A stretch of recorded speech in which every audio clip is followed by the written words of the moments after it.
के हमारे एक्सपर्ट चंदन तापड़िया, उनके पास सीधे चलते हैं। चंदन जी, ऐतिहासिक लेवल पर आज हमने बाजार जाते हुए देखे across the board, Nifty, Sensex, bank Nifty record high level पर। क्या कल भी कुछ हम हाई लेवल्स देख सकते हैं बाजार के, कीपिंग इन माइंड कल वायदा बाजार की एक्सपायरी भी है? नमस्कार स्वाति जी, बहुत बहुत आभार। और देखिए तो बाजार में लगातार पिछले 7-8 दिनों से हाई राइज हाई लोज के फॉर्मेशन बन रहे हैं। इंडेक्स किसी भी प्रीवियस डे के लो को नहीं तोड़ रहा है और अपने लेवल्स लगातार ऊपर की तरफ शिफ्ट करते हुए नजर आ रहा है। तो अनुमान तो ये है कि जब तक निफ्टी 24,050 के ऊपर टिका रहे, ओवरऑल बुलिश बायस रहेगा और भारतीय बाजार कहीं ना कहीं 24,500 से लेकर 25,000 तक का रनअप दिखा सकते हैं।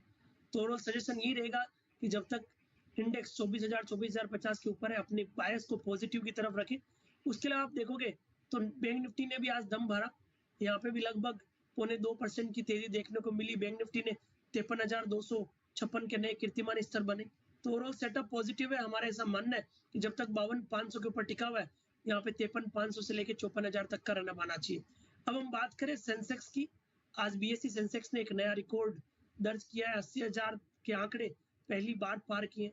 तो इस तरह से सारे के सारे इंडाइसिस एक नई उड़ान भरते हुए नजर आ रहे हैं और उससे अच्छी बात यह है कि ग्लोबल बाजारों से संकेत पॉजिटिव है और एफआईज की भी खरीदारी हो रही है। तो इन सारे तथ्यों को यदि हम सम्मिलित करें तो बाजार में ओवरऑल बुलिश बायस रहेगा।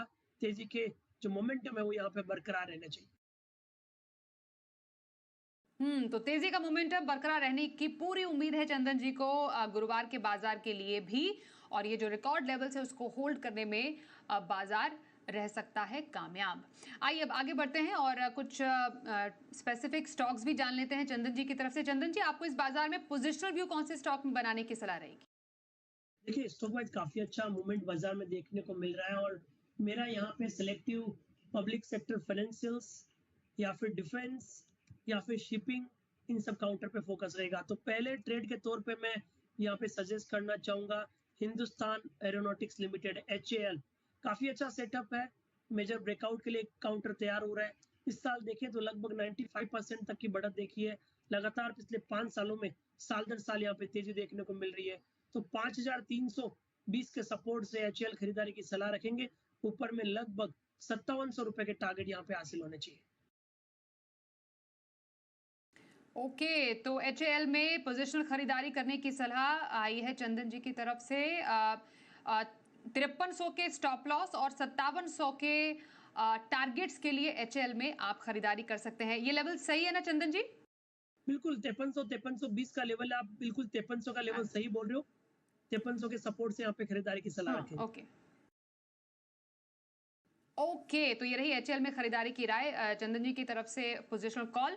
अब लॉन्ग टर्म की खरीदारी का स्टॉक आपसे जानते हैं। चंदन जी, क्या पसंद है आपको लॉन्ग टर्म? देखिए लॉन्ग टर्म में वापस शिपिंग की तरफ फोकस करूंगा। शिपिंग काउंटर मुझे एक काफी फेवरेट पिक रहे हैं और आपको भी याद होगा कि दर्शकों ने बहुत सवाल पूछे हैं और हर बार मेरी यही सलाह रही है कि शिपिंग काउंटर को आप जम के पकड़े रहें। और आप देख रहे हो महीने दर महीने साल दर साल यहाँ पे अच्छी खासी तेजी बनी है। स्पेशली मैं यहाँ पे मजगांव डो, कोचिन शिपयार्ड, इन सब की बात कर रहा हूँ। कोचिन देखे तो पिछले 4 महीने में लगभग 885 से लेके अभी 2450 तक का लेवल बन चुका है और हर लेवल पे हम खरीदारी की सलाह दे रहे हैं। अभी भी तेजी का वो बरकरार रहना चाहिए। मेरा मानना है कोचिन शिपयार्ड में एक नई मोमेंटम यहाँ पे बनेगा। जिस हिसाब से पिछले 10-12 दिन का कंसोलिडेशन ब्रेकआउट हुआ है, यहाँ पे आपको 2330 के सपोर्ट से खरीदारी की सलाह होगी। ऊपर में लगभग 2650 के टारगेट के लिए। बिल्कुल, तो कोचिन शिपयार्ड लॉन्ग टर्म के लिए पसंद है चंदन जी को। 2650 का टारगेट वो सजेस्ट कर रहे हैं और 2330 के स्टॉप लॉस को आप जरूर ध्यान में रखिएगा। ये है चंदन जी की लॉन्ग टर्म पिक। आइए इसी के साथ सवाल जवाब का सिलसिला भी शुरू करते हैं हमारे दर्शकों के साथ। पहले कॉलर इस वक्त हमारे साथ पश्चिम बंगाल कोलकाता से लखन जी हैं। लखन जी, स्वागत करते हैं आपका शो में। कौन से स्टॉक पर सवाल रहेगा आपका? शेयर लिया हुआ है 800, तो 19 रुपए 50 पैसे पे। तो मैम उसको अभी रखना ठीक है कि सेल कर दें? रतन इंडिया पावर पर सवाल पूछ रहे हैं हमारे ये दर्शक, लेकिन आपका व्यू कब तक का है इसमें लखन जी, स्टॉक में? मैम मोटा मोटी 6 महीने तक। ओके, 6 महीने का नजरिया रख रहे हैं, ऊंची खरीद इनकी स्टॉक पर, नुकसान भी झेल रहे हैं। क्या रहेगी राय आपकी 6 महीने के लिए स्टॉक पर? देखिए इन्होंने एक ऐसा काउंटर लिया है जो मोमेंटम में जरूर था बट रिस्क जरूर है। आप देखोगे जब ये चला था तो सर्किट टू सर्किट चलता था, बीच में कुछ दिन गिरा तो सर्किट टू सर्किट गिरा, तो ऐसे काउंटर में थोड़ा रिस्क हो जाता है। इवन इनको सलाह रहेगी लखन जी को कोलकाता से जो है कि ऐसे काउंटर को अवॉइड करने की प्रयास करें। हाँ, आपको यदि रिस्क लेना है तो जरूर थोड़ी बहुत अमाउंट में ले सकते हो, बट आप ऐसे काउंटर में बड़ा पूंजी नहीं डाल सकते हो, ऐसे काउंटर में आप रिस्क नहीं ले सकते हो। सलाह ये रहेगी कि आप यदि होल्ड करते हो तो 15 रुपए का सपोर्ट रखें, ऊपर में 22 से 23 रुपए के टारगेट के लिए। बट ध्यान रखिए रिस्की बेट रहेगा, जब भी चलता है सर्किट टू सर्किट चलता है, जब भी गिरता है सर्किट टू सर्किट गिरता है, तो ऐसे काउंटर को यूजुअली हम अवॉइड करने की सलाह रखेंगे। बट फिर भी आपने रिस्क लिया है तो 15 रुपए के सपोर्ट के साथ पोजीशन को रख सकते हो। ओके, तो 15 रुपए का सपोर्ट, स्टॉप लॉस जरूर ध्यान रखिए स्टॉक में। 22 से 23 के टारगेट के लिए आप इसमें स्ट्रैटेजी बनाए रख सकते हैं। आइए अब अगले सवाल की तरफ बढ़ते हैं। गुजरात आनंद से रवि लालवानी, इनका सवाल हमारे पास आया है। डिक्सन टेक पर इनका सवाल है चंदन जी। 30 शेयर है और 3170 की खरीद है इनकी डिक्सन टेक पर।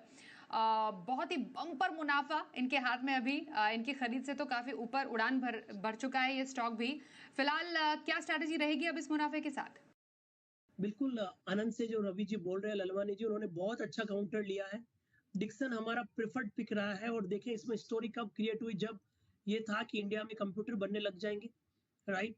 और लैपटॉप और एक्सपो ये बाहर से मंगवाने की जरूरत नहीं है कि लैपटॉप इंडिया में बनेंगे, मैन्युफैक्चरिंग हब यहाँ पे बनता हुआ नजर आएगा।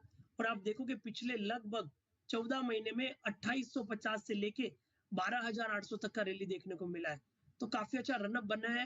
हालांकि इस लेवल पे अब नया लेना मुश्किल है, बट अभी भी मेरा मानना है कि तेजी जारी रहेगी। ललवानी जी को यही सलाह रहेगी कि अपनी पोजीशन में बने रखें, क्योंकि आपको अच्छा खासा निवेश का मुनाफा मिला हुआ है। एक काम आप चाहे तो कर सकते हो, यदि आपने उदाहरण के तौर पे 100 शेयर लिए हो और प्राइस आपका 4 गुना हो गया हो, तो आप 1/4 बेच दे और बाकी को आप पड़े ही रहने दे। मेरा ऐसा मानना है, जिस हिसाब से प्राइस पैटर्न है इस काउंटर में, 11,500-600 के सपोर्ट से कहीं ना कहीं 14,000-15,000 के टारगेट भी हासिल हो सकते हैं।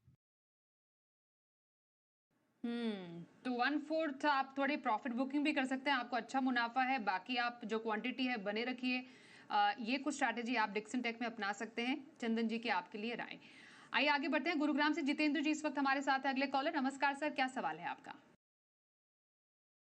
संवर्धन सुमी 44 की खरीद है, 114 शेयर है। और दूसरा मेरा शेयर बीएल है जो 180 की खरीद है। मैं क्या दोनों को होल्ड कर सकता हूँ कि निकलूँ? लेकिन आपने कब तक का व्यू रखा है इसमें जितेंद्र जी, दोनों स्टॉक्स पर? अभी लॉन्ग टर्म का है, अगर अभी मतलब आगे रखने से इसमें बेनिफिट है कि अभी निकलना है? ओके, तो दोनों स्टॉक्स में क्या राय रहेगी? संवर्धना मदरसन और बीईएल, दोनों स्टॉक्स कैसे लग रहे हैं आपको? देखिए काफी अच्छे इन्होंने स्टॉक लिए स्वाति जी। इन्होंने जो 2 काउंटर लिए दोनों मेरे प्रेफर्ड काउंटर है। मदरसन, संवर्धन पिछले लगातार मैं 2-3-4 महीने से रिकमेंड कर रहा हूँ, और उस टाइम भी टारगेट 225-250 था और अभी भी उन्हीं टारगेट पे मैं कायम हूँ। मुझे याद है नवंबर मिड में ये लगभग 85 से लेके 90 रुपीज के आसपास इसमें बाइंग हुई थी, और वहां से ये प्राइस लगभग 8 महीने में डबल हो चुके हैं। तो जितेंद्र जी आपको बहुत बहुत बधाई हो कि आपने अच्छे काउंटर को लिया है और अभी तक उसको होल्ड किए हो। मेरी सलाह है आप बने रह सकते हो। एज ऑफ नाउ इसका जो सपोर्ट है वो लगभग 190 के आसपास है। मेरा मानना है कि जब तक 190 नहीं तोड़ता है, ऊपर में 225 प्लस तक के लेवल बन सकते हैं। यदि आपको थोड़ा बहुत मुनाफा वसूल करके रिस्क कम करना है तो वो जरूर कर सकते हो, बट ओवरऑल स्टॉक का बायस पॉजिटिव है। अब हम बीएल की बात करें तो डिफेंस के सारे भी नाम है जिन पे हमारा पॉजिटिव रुख है। मेरा ऐसा मानना है कि most of the defence, shipping और सीपीएससी काउंटर यहाँ पे परफॉर्म करते हुए नजर आएंगे।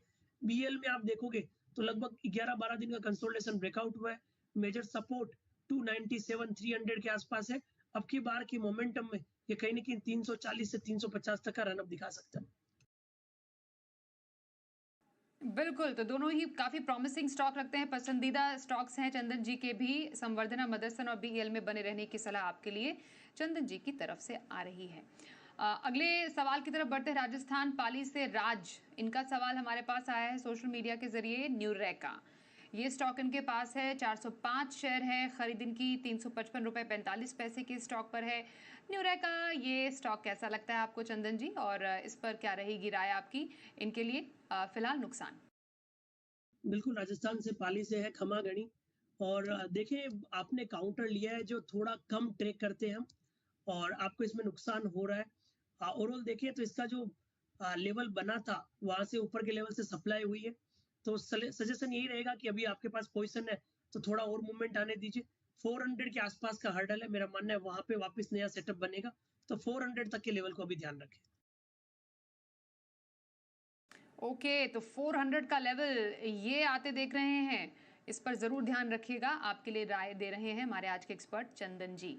आइए अब आगे बढ़ें, और अगला सवाल मध्य प्रदेश भोपाल से योगेंद्र मेवाड़ा पूछ रहे हैं। IRFC इनके पास है, 3500 शेयर है, 140 की खरीद है। IRFC से पर आपसे राय लेना चाह रहे हैं कि फिलहाल स्ट्रैटेजी क्या रखी जाए, क्योंकि जिन लेवल्स पर इन्होंने लिया है मुनाफा लाख के ऊपर है, तो क्या रखी जाए स्ट्रैटेजी? बिल्कुल योगेंद्र जी, आप देखें तो IRFC और सिलेक्टेड काउंटर है वो काफी अच्छे चल रहे हैं।